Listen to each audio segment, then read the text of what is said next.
Hello बच्चों, कैसे हैं आप सभी। आशा करती हूँ कि आप सब अच्छे होंगे, अच्छे से पढ़ाई कर रहे होंगे, बहुत अच्छी तरह से मेहनत कर रहे होंगे। जैसा कि आप जानते हैं, मेरा नाम है आरती भारद्वाज और चैनल का नाम है मैथ्स विद आरती भारद्वाज। देखो, मैथ्स बहुत इंटरेस्टिंग सब्जेक्ट है और मैंने आपसे कहा भी है जैसे कि आओ मैथ्स को ईजी बनाएं। तो ईजी बनाने का सिंपल सा फॉर्म ये होता है कि आप पहले एनसीईआरटी कवर कीजिए। एक एक कॉन्सेप्ट, एक एक क्वेश्चन आने चाहिए और ज्यादा से ज्यादा जब आप क्वेश्चन प्रैक्टिस करते हैं तो मैथ्स खुद ही इजी लगने लगती है, आसान लगने लगती है। तो चलो स्टार्ट करते हैं। जैसा कि मैंने आपको बताया था कि इस वाली जो क्लास है इसमें हम क्या करेंगे, कुछ जितने भी कॉन्सेप्ट पढ़े हैं उन पर क्या करेंगे हम एग्जांपल्स। तो चलो स्टार्ट करते हैं। पहला एग्जांपल कह रहा है कि आपके पहला एग्जांपल है ए इक्वल टू, हमारे पास एक सेट है, क्या है 1 2 3 4 6 और सेट बी है ना, जो रिलेशन है ये। अच्छा, एक बात और मैं आपको बता दूं, जब आपके पास एक ही सेट हो तो यानी जो रिलेशन डिफाइन किया गया है वो ऑन अ सेट किया गया है, on A set A. On A set ए का मतलब होता है कि सेट का अपने से ही, यानी A cross A, Cartesian product of A cross A. इसका मतलब आपके पास एक सेट ए है, इसका मतलब जो आर रिलेशन है ना वो ऑन ए सेट ए है। ऑन ए सेट का मतलब कि वो रिलेशन है ना वो ए क्रॉस ए से डिफाइन किया गया है।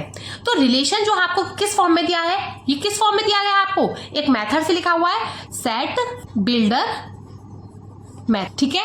तो सेट बिल्डर में अब हम निकालेंगे इसका रिलेशन आर। आर क्या डिफाइंड है, ए से बी।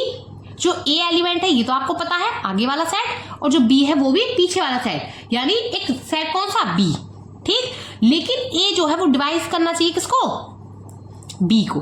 तो अगर देखो आप फर्स्ट लो, अगर एक एलिमेंट लो इसका 1, तो 1 किसको डिवाइड करेगा, 1 1 को करेगा, 1 2 को भी करेगा, और सेट बी में क्या करेगा 1 3 को भी करेगा। 1 तो डिवाइड करेगा, 4 को भी कर देगा, और 1 5 को भी करेगा। 5 है ही नहीं, 6 को करेगा। ऐसे 2, अगर अगला एलिमेंट लेते हैं हम 2, तो 2 किस किस को करेगा बच्चों, 2 1 को करेगा नहीं, 2 2 को करेगा, 2 4 को करेगा, 2 6 को करेगा, ठीक है। अब अगला एलिमेंट क्या है 3, 3 1 को करेगा नहीं, 3 2 को करेगा, मतलब 3 1 को डिवाइड करेगा नहीं, 1/3। तो इस वाले क्वेश्चन में देखो, क्या 3 1 को डिवाइड करेगा बच्चों, नहीं। 3 2 को डिवाइड करेगा कंप्लीट, नहीं। 3 3 को डिवाइड करेगा, तो 3 3 हो गया। अब 3 4 को डिवाइड करेगा नहीं, क्या 3 6 को करेगा, 3 6 को बच्चों करेगा। क्लियर है, आपके पास एक सेट ही आ गया। अब आप एलिमेंट लेंगे 4, क्या 4 1 को करेगा बच्चों, नहीं। 4 2 को भी नहीं करेगा कंप्लीटली, 4 4 को ही करेगा। एक एलिमेंट आएगा 4, 4। इसी तरह से अगर आप 6 लोगे तो 6, 6। ये क्या आ गया बच्चों आपके पास, रिलेशन। ये जो रिलेशन है, जो आपके पास रिलेशन था, जो सेट बिल्डर मेथड में था, आपने उस किस मेथड में लिख दिया, आपने इसे रोस्टर फॉर्म में लिख दिया, लिस्टेड कर दिया। अब दूसरा क्वेश्चन, दूसरा क्या पूछ रहा है हमसे, डोमेन ऑफ आर। मैंने आपसे पता है डोमेन किसे कहते हैं, रिलेशन में डोमेन ऑफ आर। जो फर्स्ट एलिमेंट होता है, फर्स्ट कंपोनेंट क्या है, 1 है, 2 है, 3 है, 4 है एंड 6 है, यानी सेट ए। और जो बच्चों रेंज होता है वो क्या होता है, रेंज ऑफ आर मतलब सेट का दूसरा जो रिलेशन है उसमें दूसरा एलिमेंट, मतलब ये 2 है, ये 1 है, ये 3 भी है, 4 भी है, 6 भी है। अब ये रिपीट होने लगा, रिपीट नहीं करते ना। मैंने आपको बताया सेट को किस फॉर्म में लिखते हैं, सेट हमेशा क्या होता है, well defined collection of distinct object, यानी आप सेट में जो नंबर है वो रिपीट नहीं करोगे। तो ये क्या सेट आ गया, सेट ए ही तो आ गया।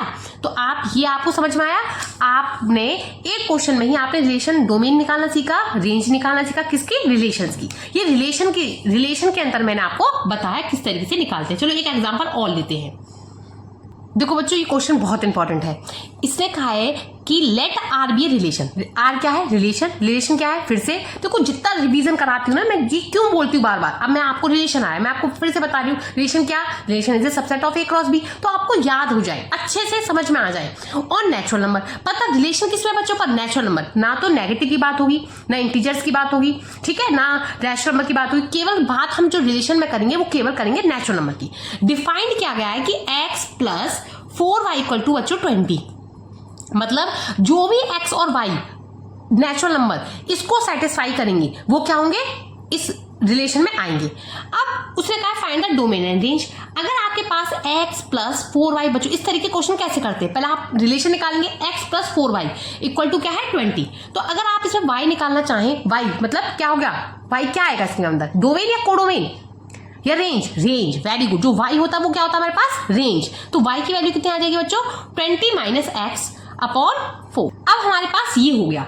इसमें हम अब देखो, आप x की वैल्यू कहां से लेंगे, आप x की वैल्यू डालना शुरू करेंगे किसमें, ये ऐसे टेबल बना सकते हैं आप, यहाँ लिखेंगे आप x और यहाँ लिखेंगे बच्चों y। अब जो इस तरीके के क्वेश्चन बता रही हूँ मैं आपको, जब जिसमें आपको एक इक्वेशन डिस्ट्रक्शन दे रखी, जिस तरीके इसमें दे रखी है, इस तरीके के सवालों में आप क्या करो, y इक्वल टू निकाल लिया, y इक्वल टू आपने इक्वेशन निकाली 20 माइनस एक्स अपॉन 4y है। आप क्या करेंगे, आपके पास अब ये देखिए रिलेशन किस पर डिफाइंड है, यानी रिलेशन तो है लेकिन नेचुरल नंबर में। तो आप जो x की वैल्यू स्टार्ट करोगे, नेचुरल नंबर किससे स्टार्ट होते हैं बच्चों, 1 से, तो आप यहाँ x की वैल्यू क्या डालोगे, 1। अगर आप x की वैल्यू यहाँ 1 डालते हो तो y की वैल्यू कितनी निकल के आएगी, क्या नेचुरल नंबर निकल के आएगी, नहीं, ठीक है। इसी तरीके से अगर आप 2 डालते हो, अगर 2 माइनस होगा तो 18 बच्चों, 18 क्या 4 से पूरा कंप्लीट डिवाइड होगा, क्या नेचुरल, देखो आंसर तो आएगा। आप ये मत कहते ना मैडम दो वैल्यू रखने पर, x इक्वल टू 2 रखने पर इसमें वैल्यू आ रही है, लेकिन हमने कहा है कि x और y क्या है, नेचुरल नंबर, तो नेचुरल नंबर निकल के आएगा, नहीं। ऐसी 3 से भी बच्चों नहीं निकल के आ रहा, लेकिन अगर हम इसमें 4 रख दें, 20 माइनस 4 16, 4 से डिवाइड 4, तो यानी हम 4 अगर रखते हैं, जैसे x इक्वल टू 4 रखते हैं तो y की वैल्यू 4 आ जाती है, तो ये कंसिडर की जाएगी। कंसिडर क्यों करेंगे, क्योंकि ये भी नेचुरल नंबर है बच्चों और ये भी नेचुरल नंबर है। अब आपने x इक्वल टू क्या लिया बच्चों, 8, अगर 8 लें तो y की वैल्यू कितनी आ रही है, 3, ठीक है बच्चों। इसी तरीके से आपने 7 लिया, इसी तरह से आप 8 के बाद क्या कर, 9 10 नहीं आ रहा, 11 नहीं आ रहा, आप चेक कीजिए जिस पर, तो इस तरीके से 8 है 12 पर आएगा, 12 की वैल्यू हो जाएगी 20 माइनस 12 8 और 4 2 जा 8, और ऐसे आप 12 अगर कहाँ तक जाना है पर हमें देखो, अब 12 हो गया 8, अगर हम यहाँ रखें 16 तो कितना आएगा 4 में से 4 हो गया तो 1। क्या इससे आगे रख सकते हैं, इससे आगे नहीं रख सकते, क्योंकि अगर रिमाइंडर 0 बना तो बच्चों किस में नहीं आएगा, नेचुरल नंबर में। तो आप इसमें कौन कौन से कंसिडर करोगे ना, आप 1 कंसिडर कर सकते, 1 आप कंसिडर नहीं कर सकते, क्यों बच्चों, चलो पेन चेंज कर लेते हो जिससे आपको समझ में आए। तो आप 1 कंसिडर कर सकते हो, नहीं, आप 2 कंसिडर भी नहीं, आप 4 8 एंड 12 एंड 16। इसका मतलब आप इस क्वेश्चन में केवल क्या क्या कंसिडर कर सकते हो, 4 8 12 16, क्यों, क्योंकि नेचुरल नंबर है और जो आंसर आ रहा है y की वैल्यू आ रही है वो भी नेचुरल नंबर में ही आ रही है। इसका मतलब जो डोमेन है ना बच्चों, डोमेन मतलब x की वैल्यू, आप इसके अंदर इनपुट क्या दोगे, इनपुट मतलब x की वैल्यू आप पुट करोगे तो y की वैल्यू जो आएगी वो रेंज है, x की वैल्यू जो पुट कर रहे हो यानी जो डोमेन है वो x है, और जो आंसर आ रहा है, जो उसकी इमेज आ रही है, इसकी वैल्यू वो क्या है बच्चों, रेंज। तो अगर इसका हम डोमेन बात करें तो डोमेन ऑफ आर बच्चों क्या है, 4 8 12 एंड 16, और जो इसकी रेंज है वो क्या निकल के आई है आप सभी बताएंगे, 4 3 2 1, ठीक है। ये इंपॉर्टेंट क्वेश्चन है बच्चों, इस तरह के क्वेश्चन आते हैं, इसके एनसीईआरटी में भी है और अदर बुक्स देखोगे एग्जाम्पलर वगैरह उसमें भी है। तो ये क्या है, लेट आर बी, फिर से आपको मैं बता दूं, जो डोमेन होता है वो वैल्यू ऑफ एक्स है, मतलब फर्स्ट जो रिलेशन का फर्स्ट जो आप एक्स पुट कर रहे हो, जो वाई निकल के आता है वो उसका क्या है, रेंज है। और जो सेट, तो जो ए क्रॉस बी में जो सेट बी होता है वो सब क्या होता है, को डोमेन, ठीक है बच्चों।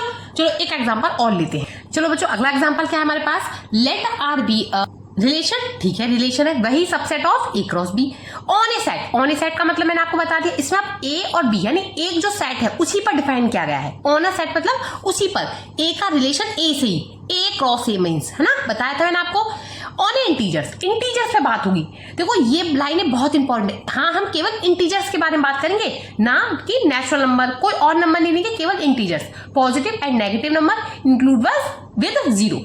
डिफाइन कर रखे हैं कि हमारे पास ए बी जो हमारा रिलेशन है वो किस तरीके से, आर एक रिलेशन है। कैसे रिलेशन है बच्चों, ए बी जो आप जानते हैं, जो ए और बी है ना वो इंटीजर्स है, यानी पॉजिटिव और नेगेटिव नंबर, रैशनल नंबर नहीं है, समझ में आ गया। पॉइंट में रैशनल नंबर नहीं है, पॉइंट में नहीं है, रूट में वैल्यू नहीं है, केवल प्लस और माइनस नंबर है, पॉजिटिव एंड नेगेटिव नंबर, ठीक है वो, ठीक है इंटीजर्स है। अब ए एंड बी जो है, ए माइनस बी ना वो इंटीजर होना चाहिए, ए माइनस बी एन इंटीजर। इसका मतलब बच्चों क्या है, अगर a माइनस बी इंटीजर है, इसका मतलब a और b भी तो इंटीजर है। जो a माइनस बी है, जो रिलेशन है r एलिमेंट आएंगी वो इंटीजर में है, और a माइनस बी इंटीजर होना चाहिए। जो r जो रिलेशन है उसको आप ये कह सकते हो ना कि a और b, a minus B integer है तो a और b भी क्या आएंगे, इंटीजर्स आएंगे ना बच्चों। अगर हमसे इस क्वेश्चन में r जो रिलेशन है वो a और b इंटीजर्स हैं, समझने की कोशिश करना। तो जो डोमेन है उसमें आप क्या डालोगे, इंटीजर ही तो डालोगे, तो जो डोमेन है वो क्या है, इंटीजर। और जो बच्चों इसमें रेंज निकल के आएगी वो भी क्या निकल के आएगी बच्चों, इंटीजर। क्लियर है आपको इस क्वेश्चन में क्वेश्चन को समझ में आया? ये क्वेश्चन क्या कह रहा है? ये क्वेश्चन लिखा है a माइनस बी इंटीजर है। भाई अगर a इंटीजर है, b इंटीजर है बच्चों, तो इसके अंदर आप जो इनपुट है a माइनस बी, जो y की वैल्यू a माइनस बी है, जब इंटीजर में से इंटीजर माइनस होगा तो इंटीजर ही तो आएगा भाई, पॉजिटिव नेगेटिव इंटीजर ही तो आएगा। तो इसका मतलब डोमेन भी इंटीजर है, आप जो डालोगे इनपुट और जो आएगा आंसर वो भी इंटीजर ही आएगा। तो डोमेन और रेंज क्या होगा? दोनों इंटीजर्स होंगे। क्लियर है बच्चों? ये हमने 2-3 एग्जांपल करी, इससे आपको अच्छे से समझ में आया होगा कि ये क्वेश्चन सेट बिल्डर मेथड वगैरह क्या होते हैं। चलो एक और क्वेश्चन देखते हैं। देखिए ये एग्जाम्पल का सेट है ए, जिसमें सेट एलिमेंट क्या है 1 2 3 एंड बी क्या है 1 2 3 4 5। डिफाइंड ए रिलेशन, आपको रिलेशन डिफाइन करना है ए टू बी। जो रिलेशन है ना आर, वो रिलेशन क्या गिवन है आपको बताइए?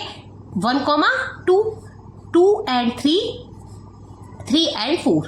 ठीक है, अब इसको आपको सेट बिल्डर मेथड में लिखना है। अच्छा सेट बिल्डर मेथड क्या था? एक रिलेशन सा लिख देते हैं ना, एक कुछ प्रॉपर्टी से लिख देते हैं। अब आप इसमें देखिए क्या लिखा हुआ है, 1 से 2 है, 2 से 3, स्क्वायर तो है नहीं। आपको ये नहीं लग रहा कि इसमें एक प्लस का रखा है, 2 में +1 हो रहा है, 3 में +1 हो रहा है। अगर आपको इसे सेट बिल्डर मेथड में लिखना हो तो आप रिलेशन कैसे लिखेंगे? रिलेशन दे रखा है x, y, ये आपको बताया है मैंने। x ये तो सिंपल हर क्वेश्चन में लिख देते हैं, और y किसमें आएगा? b में। लेकिन जो y है वो ये जो रिलेशन लिखा जाता है ये इंपॉर्टेंट है। आपके y किस तरीके से कि x में एक ऐड करने पर आ रहा है, तो ये कौन सा मेथड से लिख दिया आपने इस क्वेश्चन में? Set builder method. आप क्वेश्चन समझ में आ रहे हैं ना? जो हम एनसीईआरटी की एक्सरसाइज करनी है ना बच्चों, उसमें हम क्वेश्चंस नहीं लेंगे, हम एनसीईआरटी की बुक लेंगे, उसमें क्वेश्चन एक्सरसाइज 1.1 1.2 पूरे क्वेश्चंस निकालेंगे, एक से लेके जितने भी होंगे। लेकिन इसमें क्या कर रहे हैं, हम कुछ एग्जांपल ले रहे हैं। जो अच्छी अच्छी जो किताबें हैं उन किताबों में से जो क्वेश्चन लगते हैं टफ है, जिसमें बच्चों को ये क्वेश्चन समझने में प्रॉब्लम होती है ना, जो लैंग्वेज है क्वेश्चन की, तो मैं वो क्वेश्चन लेती हूँ जो एग्जाम्पल है। बाकी एनसीईआरटी की जो एक्सरसाइज है वो हम एनसीईआरटी की बुक से करेंगे। ठीक है ना? तो चलो एक एग्जाम्पल और ले लेते हैं, जाके हमें और क्लियर। चलो तो बच्चों एक एग्जाम्पल और करते हैं। इसमें लिखा है फाइंड द डोमेन, निकालना है क्या? Range of the following relation. एक रिलेशन डिफाइंड है, ये कौन सा मेथड है, किस फॉर्म में लिखा है बताएंगे? Set builder method. Very good, set builder method में लिखा है। अब इसमें हमें क्या निकालना है? Domain and range. यानी इसका मतलब पहले आपको इसे डिफाइन करना पड़ेगा रिलेशन को। क्या लिखा हुआ है? रिलेशन है, देखो इसमें ये क्या लिखा है कि x की वैल्यू आपको लेनी तो है, लेकिन mod x less than equal to 3। यानी आपको क्या लेना है? एंड एक चीज और है, x क्या लेना है आपको? इंटीजर। आपको सारे x नहीं लेने, आपको सारे नंबर नहीं लेने, आपको केवल इंटीजर्स लेने। इंटीजर्स का मतलब आपको पॉजिटिव एंड नेगेटिव नंबर। अच्छा कितने नेगेटिव और पॉजिटिव नंबर बनेंगे लेस देन 3 से? x की वैल्यू मॉड x है वो लेस देन 3 है, और x क्या है बच्चों? इंटीजर। इसका मतलब आप जो एलिमेंट लोगे, डोमेन लोगे, डोमेन ऑफ आर, आप 3 से क्या लोगे? छोटे छोटे, लेस देन लोगे 3 से। x की वैल्यू लेस देन 3 का मतलब x की वैल्यू 3 से छोटी छोटी, और x होना क्या चाहिए? इंटीजर्स। इंटीजर्स है और 3 से छोटी है, तो यानी -3 होगा इंटीजर्स, -2 होगा, -1 होगा, 0 होगा, 1 होगा, 2 होगा और 3 होगा। क्लियर है? क्योंकि आप नेगेटिव नंबर का जब क्या लोगे? मॉड लोगे, तो बच्चे वो क्या होगा? पॉजिटिव ही तो होगा। Mod x less than equal to 3 का मतलब क्या है कि x की वैल्यू -3 और 3 के बीच में है, -3 और 3 के बीच में होगी, और x क्या है? इंटीजर्स है। तो आप इसमें क्या नंबर नहीं लोगे? कोई और नंबर पर काम नहीं करना, केवल इंटीजर्स पर काम करना है। और x की मॉड x की वैल्यू क्या है? Less than 3। तो आप वैल्यू क्या लोगे? -3, -2, -1, 0, 1, 2। क्लियर है? अच्छा ये हो गया हमारे पास क्या निकल गया? डोमेन। बट हमें क्या निकालना है बच्चों? रेंज भी निकालनी है। अच्छा रेंज क्या होती है? रेंज मैंने आपको बताया y, लेकिन y को भी डिफाइन कर रखा है। क्या है y की वैल्यू? मॉड x -1, यानी x की वैल्यू जितनी भी है, इसका मतलब मॉड x मतलब -3, -1। ठीक है बच्चों? तो क्या आएगा? माइनस का 4, लेकिन मॉड में वैल्यू कभी नेगेटिव नहीं होती, मॉड हमेशा क्या होता है? Greater than 0। यानी मॉड की वैल्यू हमेशा क्या होती है? पॉजिटिव। मॉड x हमेशा पॉजिटिव है। ठीक है? तो अगर आपने -3 लिया है, क्योंकि मॉड x जो होता है ना, देखो बच्चों ये जब स्टैंडर्ड फंक्शन सीखेंगे इसमें मैं बताऊंगी, मॉड x पॉजिटिव जो मॉड होता है, मॉड जो होता है वो एब्सोल्यूट वैल्यू देता है। अगर मॉड x, अगर x की वैल्यू ग्रेटर देन 0 है या इक्वल टू 0, यानी ग्रेटर माने x की वैल्यू पॉजिटिव है, तो जो मॉड x होता है वो x ही होता है। अगर मॉड x की वैल्यू यानी लेस देन 0, यानी x की वैल्यू क्या है? नेगेटिव है, तो मॉड माइनस के साइन के साथ खुलेगा। तो मॉड माइनस से क्या तो आंसर आएगा 4। अगर हम 3 में से 3 1 करेंगे तो आएगा 2। और इस अगर -2 से 1 करेंगे तो कितना आ जाएगा बच्चों, माइनस का 3। तो मॉड की वजह से क्या आ जाएगा 3। ऐसे माइनस करोगे तो बच्चों क्या आएगा माइनस का 2, लेकिन मॉड के कारण क्या आएगा 2। 0 करोगे तो -1 पर आंसर क्या आएगा 1। क्लियर है। इसी तरह से अगर 1 में से 1 माइनस करोगे तो बच्चों क्या आएगा 0। 2 में से 1 करोगे तो 1, लेकिन 1 है पहले से दे दिया। 3 में से 1 माइनस करोगे बच्चों 2, तो पहले से दे दिया। तो ये क्या निकल के आ गई इसकी रेंज। क्लियर है बच्चों। थोड़ा सा अलग सा क्वेश्चन है, इसलिए ही मैंने लिया था। मैंने आपको बताया डोमेन एंड रेंज। डोमेन जो होता है रिलेशन में, x की वैल्यू डोमेन होती है, y की वैल्यू रेंज होती है, जिसमें हम डोमेन निकालने का तरीका क्या है, इन जो फिल्टर मेथड होते हैं, इन मेथडों में आपको देखना पड़ेगा आपको क्या रिस्ट्रिक्शन दे रखी है। x की वैल्यू तो होनी चाहिए <3 और x जो है वो इंटीजर है। तो हमने सोचा अच्छा ठीक है जी, मॉड x जो है वो <3 है, तो इंटीजर्स निकाल दिए। लेकिन y की वैल्यू क्या है, मॉड x माइनस वाई, यानी x अब आपको पता है जो x लेने वो यही वैल्यू है, यही वैल्यू x की केवल यही वैल्यू लेनी है आपको। किसमें, y के लिए। तो y equal to mod x minus Y. अब इनका ही हम x माइनस वाई हर वैल्यू को उठाएंगे, उसमें से 1 करेंगे, उसका मॉड निकालेंगे, तो आंसर आया हमारे पास 43210। ये इसकी क्या आ गई रेंज। क्लियर है बच्चों। अगर आपको देखो ये वीडियो पसंद आ रही हो तो आप मेरे चैनल को लाइक सब्सक्राइब करना ना भूलें, ठीक है। और अगला जो है, अब ये वीडियो लंबी हो जाएगी तो चलो अगली वीडियो में मिलते हैं। उसमें हम थोड़े से कॉन्सेप्ट और रह गए हैं रिलेशन एंड फंक्शंस के, रिलेशंस के। तो रिलेशंस के सीखेंगे, फिर हम टाइप ऑफ रिलेशंस भी सीखेंगे। क्योंकि मैंने ये जो वीडियो बनाई ना वो क्लास 11 और क्लास 12 दोनों को मिक्स कर दी है। मतलब क्लास, क्योंकि relation and function class 11th में भी है बच्चों और क्लास 12th में भी है, ठीक है बच्चों। तो अपना ध्यान रखिएगा। पर लेकिन एक चीज करना मत भूलिए, लाइक सब्सक्राइब एंड शेयर। लेकिन आपको कमेंट्स भी करना है, लाइक कीजिए वीडियो को। देखो वीडियो को, अगर आपको मेरी वीडियो पसंद आ रही है बच्चों तो प्लीज चैनल को लाइक कीजिए, सब्सक्राइब कीजिए मेरे चैनल को, और अपने फ्रेंड्स के साथ इसकी लिंक को भी शेयर कीजिए, ठीक है। ज्यादा से ज्यादा सब्सक्राइब कीजिए और कमेंट्स भी कीजिए। आपको जो भी प्रॉब्लम है आप कमेंट बॉक्स में बच्चों कमेंट्स कर सकते हैं। और खुश रहो, खुश होके पढ़ो, और खुश होके पढ़ो बच्चों, और प्रैक्टिस करो खूब सारी। चलो अपना ध्यान रखिएगा, ठीक है। ऑल द बेस्ट बच्चों, bye bye, thank you for watching.